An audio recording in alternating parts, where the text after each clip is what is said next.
Hello, this is Otto Trujillo, December 23rd, 2015. Here out in Aurora at the Anschutz Medical Campus. When I think of December 23rd, I think of my near-death experience that happened back in 1996. 26 years old, alcoholic, living with my mom in Westminster, Colorado. Mom and Dad were taking care of me as I was coming to the end of my AIDS life.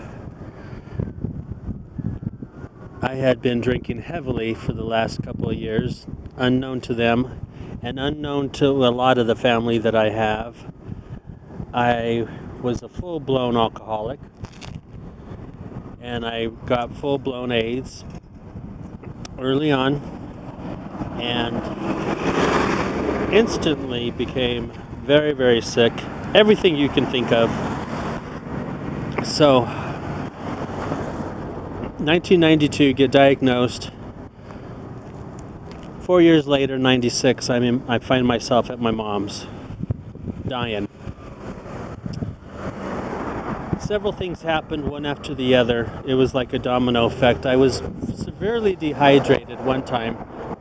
I remember going into the hospital, and I was so dehydrated from the HIV and the alcohol, no drinking, fluids, regular water, I was probably having an orange every other day, eating what I could, when I could, and what I can hold down.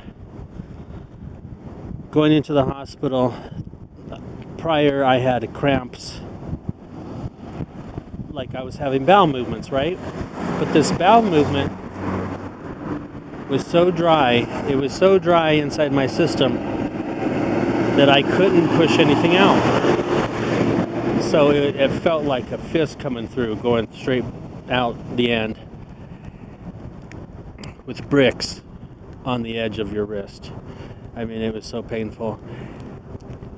Duly so, unknown to me what the cause was. So we decided to go in to the hospital. Dehydrated, well, let's say just hungover, not dehydrated. So I go in to the ER, and this guy, and the nurse, says, I think what's going on is we need to put a catheter in you, because they could hardly get a pulse. Stick a no fluid, no pulse. The bloodstream. He stuck a catheter in me, and nothing was coming out. Usually, when it's in a catheter, it's just like an automatic, straight to the bladder. The urine comes out. You don't feel it. It's very natural. I mean, it's an instant release. This guy put both hands on my bladder. Both hands on my bladder, and pushed down. And when he finally got to the pushing all his weight down, a little urine came out of me. And he goes, "Oh my God, you're dehydrated. You're severely dehydrated." So that was one story that really happened here at University Hospital. It wasn't at this University Hospital. It was at the one on 9th in Colorado, but I'm a patient at University, so it's the same kind of thing for me. That was an ordeal in itself. I mean, that was only one incident before the other near-death experiences happened. It's a ripple effect. So when I think of this time of December 23rd, that's what I was going through around this time.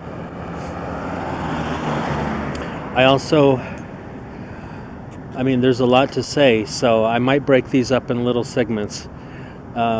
Let's just call this part 1 to my near-death experience happening. I will need to do it because it's a long story. And if you bear with me, it's worth it because it's all the truth. And it happened. I got witnesses that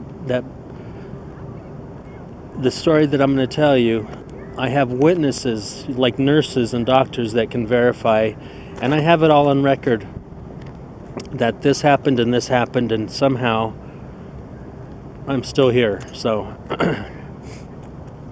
it's cold outside and I'm doing this out here in Denver, Colorado.